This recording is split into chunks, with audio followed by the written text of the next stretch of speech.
McQueen. The McQueen maniac. I got along well with McQueen. McQueen gave me an elder brotherly look. Famous for his roles in Maverick and the Rockford Files, James Garner was also famously forthright and charming. However, there was a tale that he concealed from the public for many years. The Great Escape wasn't simply a watershed moment in his career as a cinematographer. Steve McQueen, one of the most mysterious stars in Hollywood, had a violent confrontation there. Even though Garner has been dead for a long time, his open comments regarding McQueen have now come to light, showing an aspect of their connection that no one could have predicted. When he died, what mysteries did Garner leave behind? At last, everyone knows the truth. We must first examine the early circumstances that led to the connection between James Garner and Steve McQueen before delving into these astounding facts. James Garner's unseen conflicts. A Hollywood icon, James Garner was more than that. He became one of the most adored actors of his time after overcoming tremendous obstacles. The irrepressible Jim Rockford and the cunning gambler Brett Maverick were just two of the unforgettable characters he brought to life on screen. His magnetic presence left an everlasting impression on cinema and television. James Scott Garner had a rocky childhood after being born on April 7, 1928 in Denver, Oklahoma.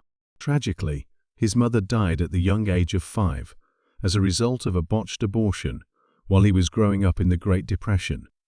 Weldon Bumgarner had a hardware store, but had a hard time supporting Garner and his 2 elder brothers following the death of his wife.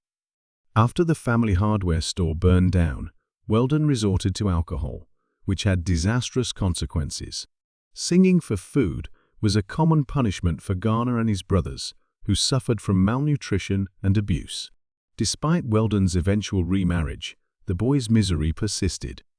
Among the harsh things that Garner said his stepmother Wilma did to him were to beat him with branches from trees and to humiliate him by dressing him in women's clothes. When Garner was 14 years old, she had had enough. In self-defense, he fought back during a violent confrontation and overpowered Wilma. His father stepped in just then to stop things from getting worse.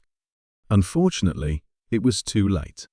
After the fact, Garner acknowledged that he might have crossed a line if his father hadn't intervened.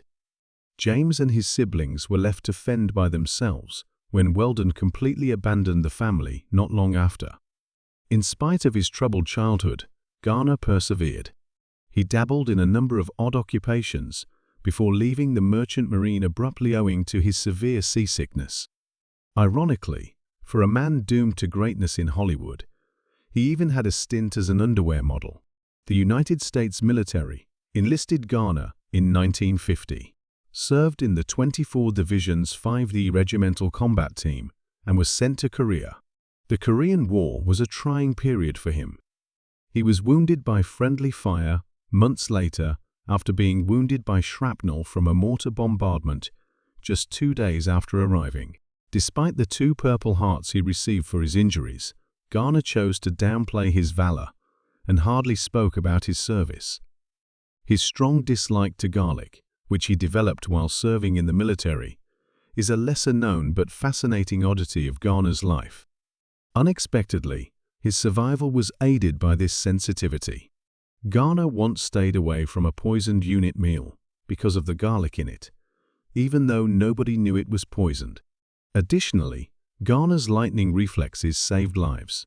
He detected a subtle aroma of garlic one chilly night while on patrol. He deduced that they were near since enemy troops frequently ate diets rich in garlic. He gave the signal for his battalion to ambush the enemy, and they did it, perhaps averting a fatal assault. Garner worked odd jobs after getting home from the war, including helping his father lay carpets and working as a gas station attendant. Sometime thereafter, he ran into Paul Gregory, a guy who saw potential in him. Gregory inspired Garner to pursue acting and would go on to become a talent agent. Garner ignored Gregory's advice at first, but he decided to get back in touch with him after seeing his name on an agency sign. His acting career began with that serendipitous encounter. Gregory cast Garner in his first leading part in the Caine Mutiny court-martial, playing a silent judge. Even though it was a little role, it paved the way for more substantial chances. In 1957, Garner landed the role of Brett Maverick in the Western series Maverick, which was his breakthrough role. He then co-starred with Marlon Brando in Sayonara. It wasn't guaranteed that the show would be successful. Some thought it wouldn't be able to hold its own against shows like Steve Allen's and Ed Sullivan's. The part was Garner's, though, because of his charisma and comic timing. In only 2 short years, Garner became an overnight sensation thanks to the smash blockbuster Maverick, which proved to Hollywood that his skill was unparalleled. More than only, Garner's sudden stardom was a factor in her decision to leave the show. Reasons for James Garner's departure from Maverick: James Garner's clever humor and natural charisma as Brett Maverick won over audiences. Both Garner's career and the show's ratings skyrocketed. Hollywood came to a standstill in 1960 due to a writer's strike, which paved the way for a contentious dispute between Garner and the studio, which would later alter his career trajectory. Due to the strike, Maverick manufacturing came to a complete stop. There would be no fresh episodes or work for Garner at Warner Brothers if they did not receive any scripts. His weekly salary was a meager $1,250, even though he was becoming a famous actor. The studio's sudden dismissal of Garner, with the absence of screenplays as an excuse, left him feeling misled. He felt compelled to speak out against the studio's unjust practices after the decision sparked a fire within him. It was a daring move that stunned Hollywood when Garner sued Warner Brothers for breach of contract, feeling undervalued and mistreated. But playing for big stakes was nothing new for Garner, on-screen and off-screen. The lawsuit was won by him since his case was strong. The triumph demonstrated his unwavering commitment to standing up for his principles. In an effort to make things right, Warner Brothers extended a new contract and salary increase to Garner. Unfortunately, it was too late. After years of being used by studio executives, Garner had lost faith in the system and began to see himself as nothing more than a puppet. He was so intent on taking command of his profession that he boldly decided to leave Maverick. Warner Brothers was unable to part with Maverick, even after losing its star. Jack Kelly, who portrayed the role of Bart Maverick, stayed on the show because of how popular it was. Unfortunately, Kelly's portrayal fell short of Garner's charisma, so the production company sought out a near-identical replacement.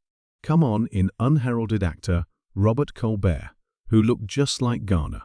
After rebranding him as Brent Maverick, Warner Brothers had him dress like Garner and give him acting lessons to imitate her. But the plan made Colbert uneasy, and he joked that he'd rather play Brenda than try to imitate James Garner. A younger Roger Moore, later James Bond, played the role of Bo Maverick, another Maverick devised by the company.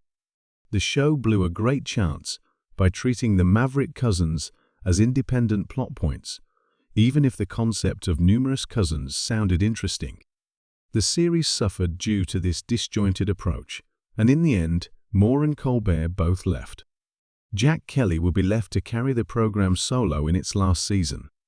Bo Maverick was not always the studio's idea. They envisioned a smart, globetrotting persona with a British accent.